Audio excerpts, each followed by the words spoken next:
Hey y'all, welcome back. I just wanted to get into spines number 11 through 20 in the Criterion collection and let y'all know which ones are my favorites.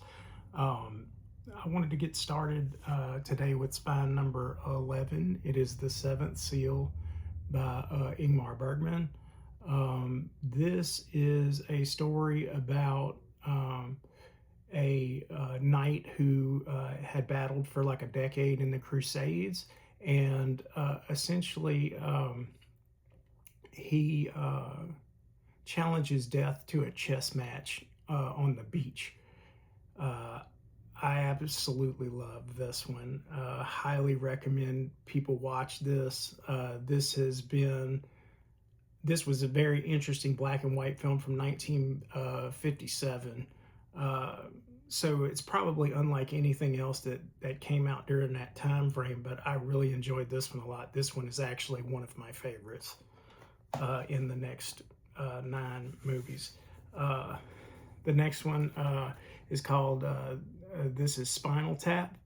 This is Rob Reiner. This is 1984, the year of release. Spine number 12 in the collection. This was just released in 4K. This has been out of print for a very long time, but again, it just came back in print.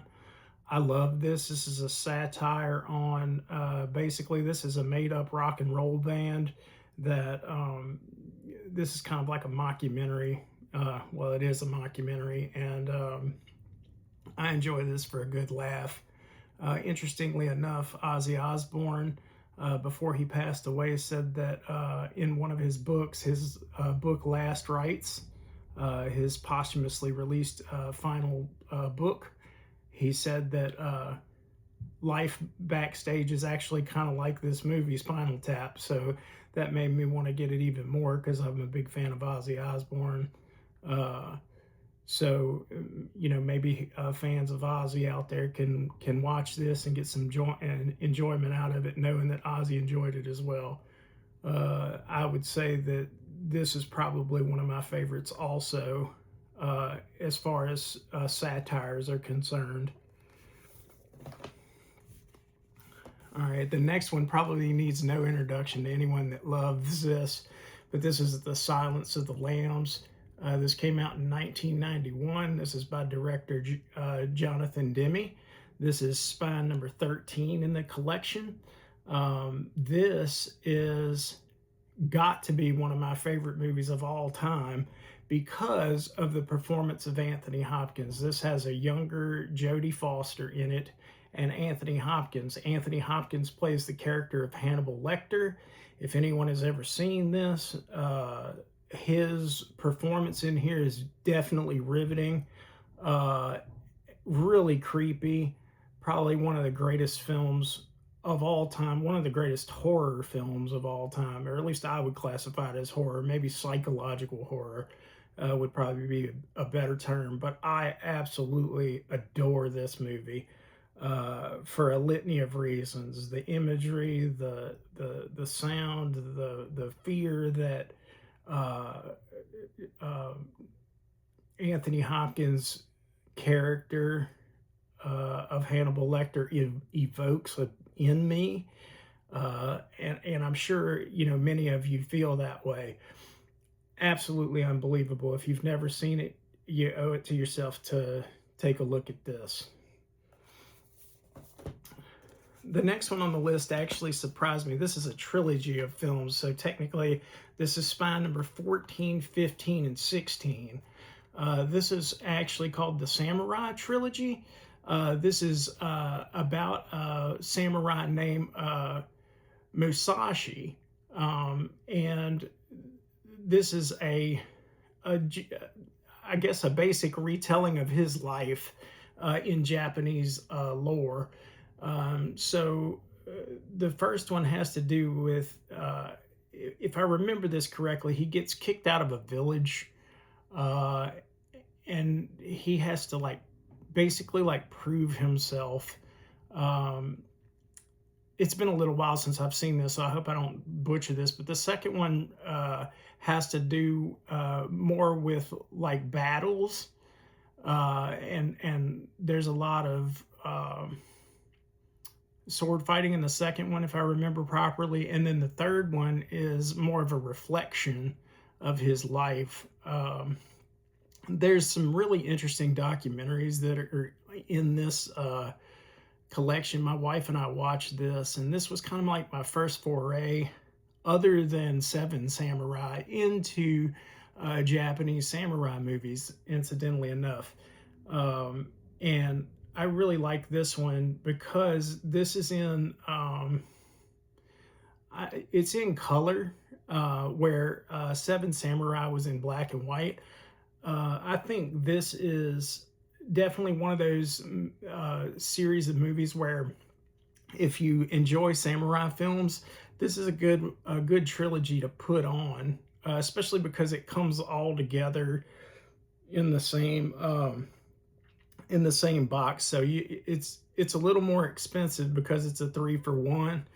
But it doesn't take up as much space, as you can tell now on Blu-ray. It used to be a DVD only, and it was like a multi-pack DVD, but now it's a multi-pack Blu-ray box.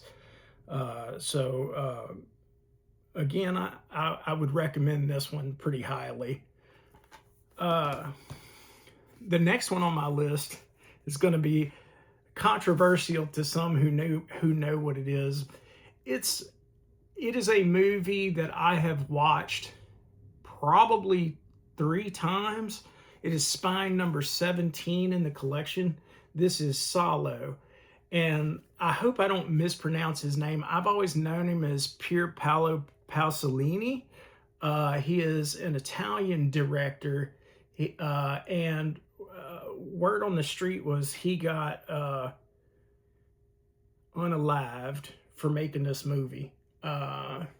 In the streets of Rome, incidentally enough. This came out in 1976.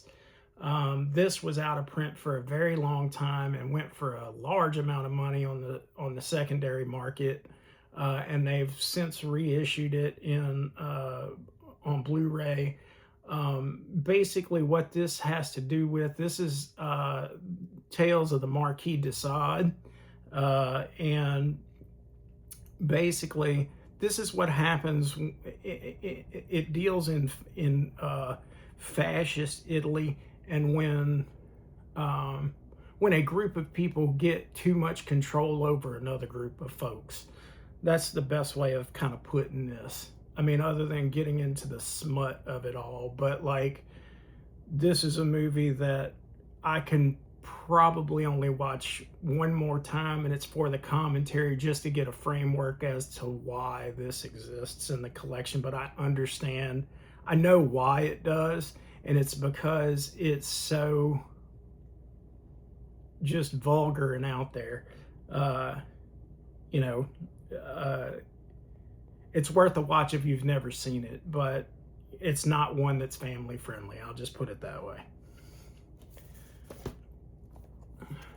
So the next one is a film by Samuel Fuller, and he has 2 films back to back in the Criterion collection. This is called The Naked Kiss.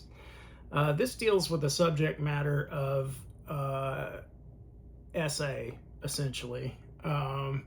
And this came out in 1964. So for its time period, it was really, it dealt with subject matter that was really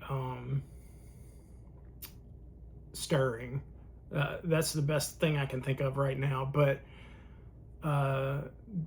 from what I remember in this film, it was very heartbreaking. A black and white film. I can't say that it was my favorite just due to the subject matter. I like Samuel Fuller as a director. And I can understand why this is in the Criterion collection. But again, this is another one of those ones that kind of push the envelope, I guess, of not easily digestible films. Now the next one, however, again, another Samuel Fuller presentation. This is Spine number 19 in the collection. This is called Shock Corridor.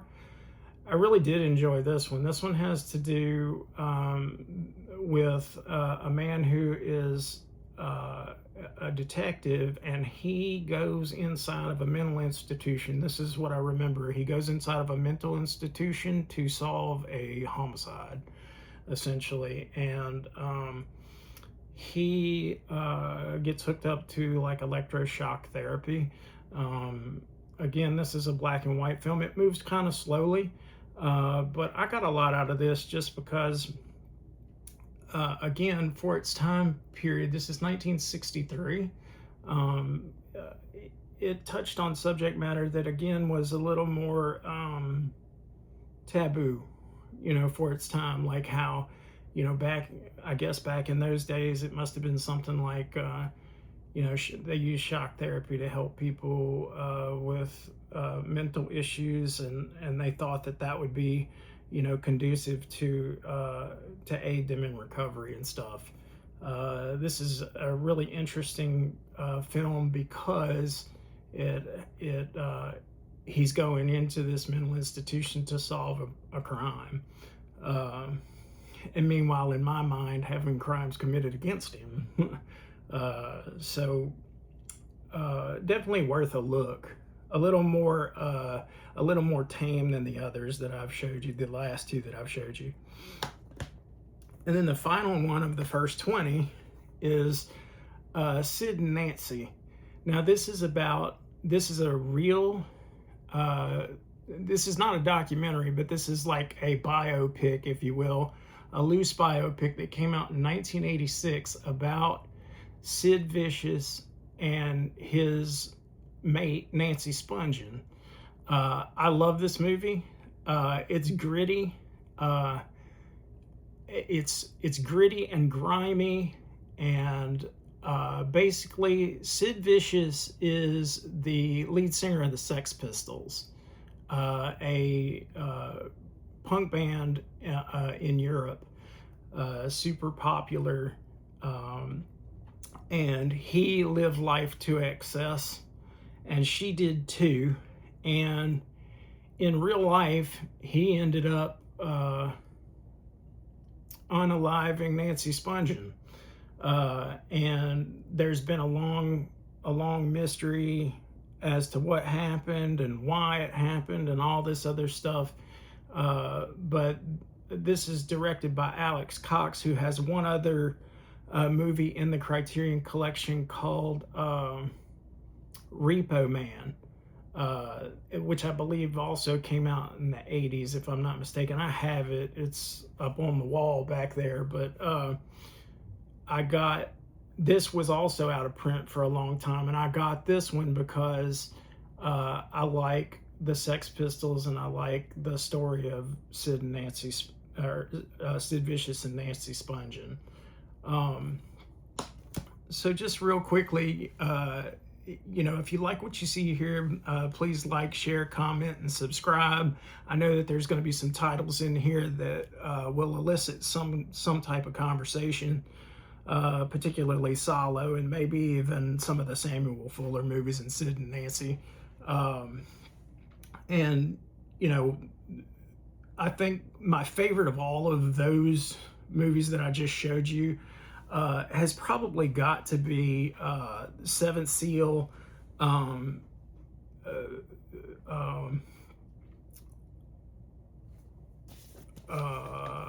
The Silence of the Lambs, and the Samurai trilogy. So my recommendations would probably be to start there, and then my fourth one would probably be Spinal Tap. So y'all check those out. Let me know what y'all think. Thank you for tuning in tonight, and see you soon.